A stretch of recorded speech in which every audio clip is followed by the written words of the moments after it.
What's up, guys? A new video today with the patch notes that are coming tomorrow. The new heroes that are coming tomorrow in the game. Accessible on Friday in a Miracle Wish. So let's take a look.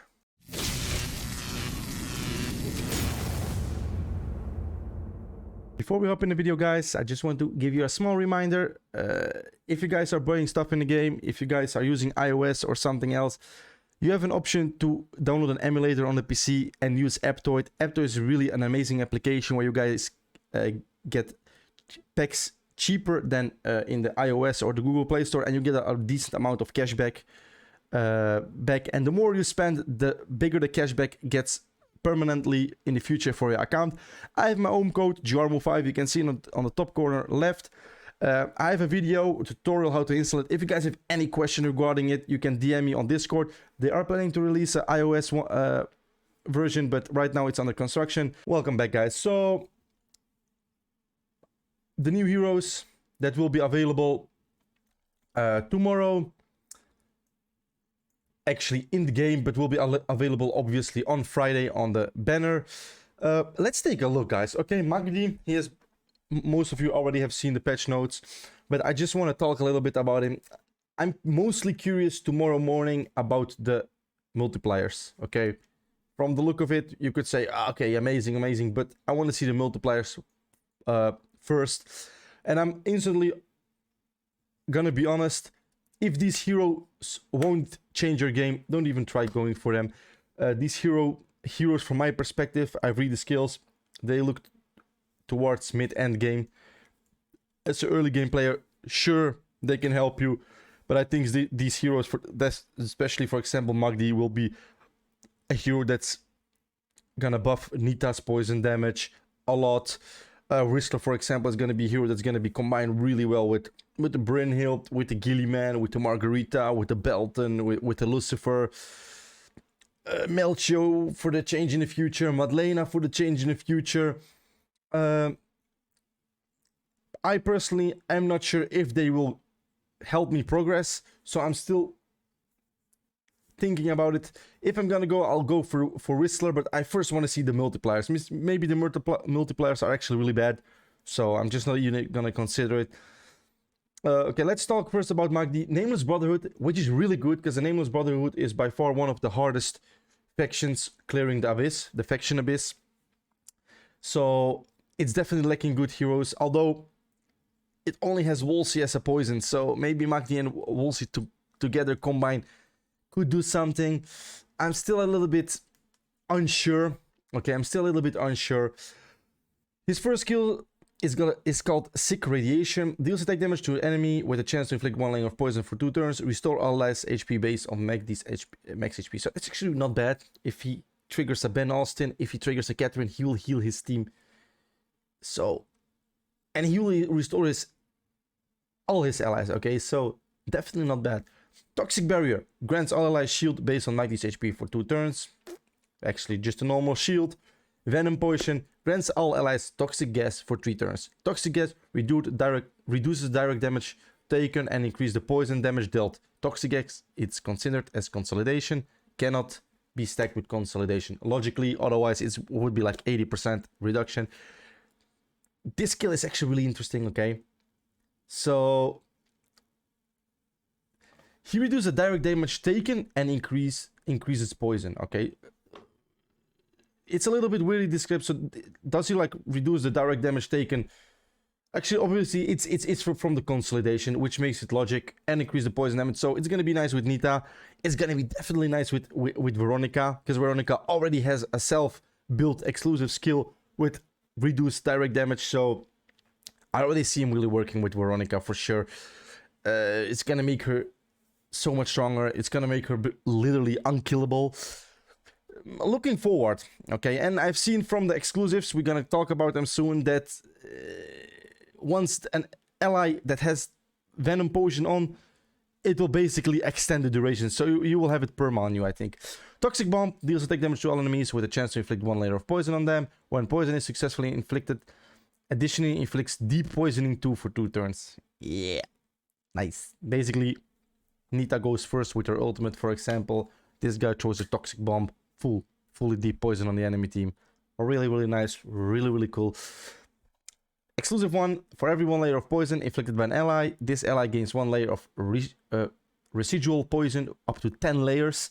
When Magdi casts Toxic Barrier, which is his shield, removes all layers of resident poison from allies, and additionally increase all allies' shield for 1 layer of residual poison removed.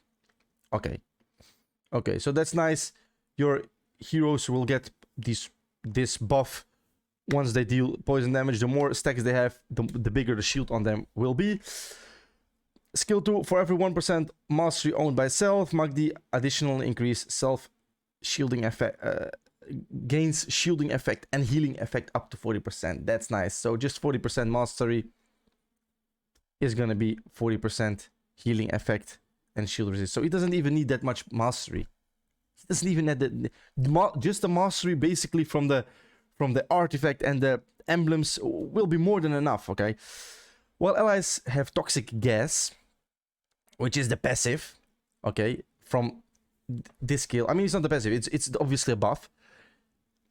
When allies have toxic gas, refresh the duration of their toxic gas if poison is inflicted successfully during their own turn. Well, there you go.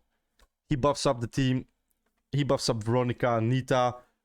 Every time Veronica, Nita deals basically poison damage, it will just refresh the duration. So basically, you can smart cast this skill just to use it one time at the start of the battle, and you can actually turn it off basically, because they will always have it on them if you run it on a full poison comp. Really interesting. And then ultimate toxic bomb inflicts toxic imprint on the target for 2 turns. For every 1 layer of poison inflicted on the enemy with toxic imprint, deals 100% attack poison damage to them and restore allies HP by 1% of Magdi's HP when he survives. So another poison boost. Poison might become really strong, guys. It might become even stronger than bleed with this guy. Although, like I said, to get him guaranteed 100% without any luck, he will need a 450 miracle wishes. Is he a game changer? He's a game changer for poison, but he's not a game changer for a lot of dungeons. So if you do not get him, don't be worried. He will be in a normal pool in 2 weeks and you can get him anyways. He's an unlimited hero. And then our boy Wristler, Sword Harbor Guard, support force. Another force, this one was force as well. Another, so basically 2 supports. Lightning Guidance. Deal attack damage to an enemy with a chance to inflict stun. After 1 turn, all allies with Alliance will pursue and attack the same target. Okay, so Alliance is basically something in his kit. Unbreakable Pact. Increase all allies attack by 40% for 2 turns and grant stealth to self and allies with Alliance for 2 turns. Really nice. Something allowed Elemental City with the currently Eric boss that needs stealth. So maybe they are a little bit sneaking him inside to make that easier if you get him, obviously. Reliable Alliance. At the beginning of each wave, grants Alliance on self and an ally with highest attack. Afterward, Wristler will reselect an ally to grant Alliance at his turn. Additionally, increase Wristler and the ally's effect resistance and grant the ally extra attack bonus equal to Wristler's initial attack. Okay, so you want to build attack on this guy. Same thing as Melina. Okay, Melina needs a lot of attack to heal a lot, but she's basically a useless hero, sadly. I would love to see her get changed because she looks cool. She's amazing. She's a strip, but unfortunately not really a great hero.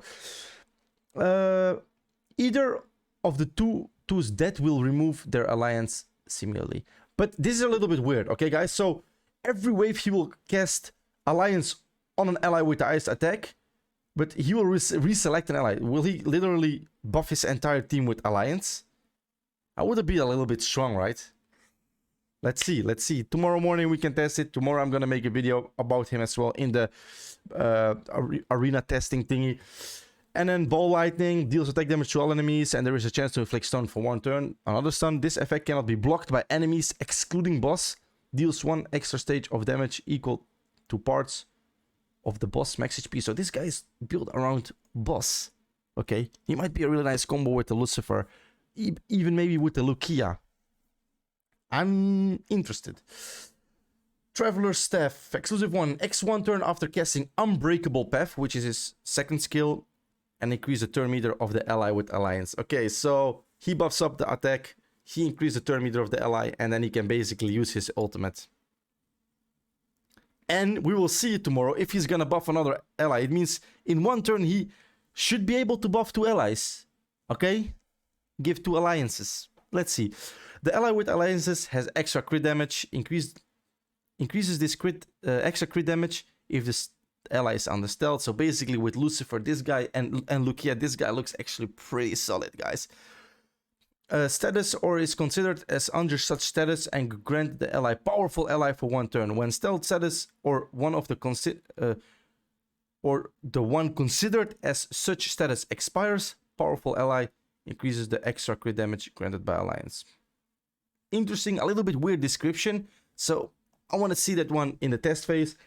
And then level 3, there is a chance to reduce the target's defense by 60% for 2 turns before ball lightning deals damage. Inflicts piercing rate when dealing extra damage to boss and inflicts eternal death on enemies excluding boss for 1 turn. Eternal death, enemies cannot be revived. So the synergy from this guy, okay? Let's just walk it through. He uses his skill 2, buffs his team, gives, let's just say we use him with Lucifer, gives Lucifer stealth and alliance, okay? Actually, hold on. He starts his wave, he gives alliance to Lucifer. Then he buffs up his team, gives stealth to Lucifer, gives alliance, he gives stealth to Lucifer because Lucifer already has alliance. Then he uses ultimate with a 60% chance to reduce the target's defense, and afterwards Lucifer can go. Let's take this in consideration. We run him with Gilliman, okay? Turn starts. Gilliman gets alliance. This guy buffs up Gilliman's attack, entire team attack, gives Gilliman stealth. This guy uses ultimate, boom, defense break. And then after that, Gilliman can move, delete everybody on the field. Same for Belton. Looks really, really promising. I'm a little bit worried about the stats. This ball lightning might be some crazy multiplier like 400, 500, 600 damage. He might be even enough to one-shot people himself. Because we all know Gilliman is a support, but that girl is not even close to support. That girl is just destroying arenas. Overall, interesting hero, to be really honest. Interesting. I would actually rather place him in the Dragon Tribe if you look at his bandage. Looks like a tattoo or something. And then our boy Farnell. Forester Defense Force. Another force. 3 force this time.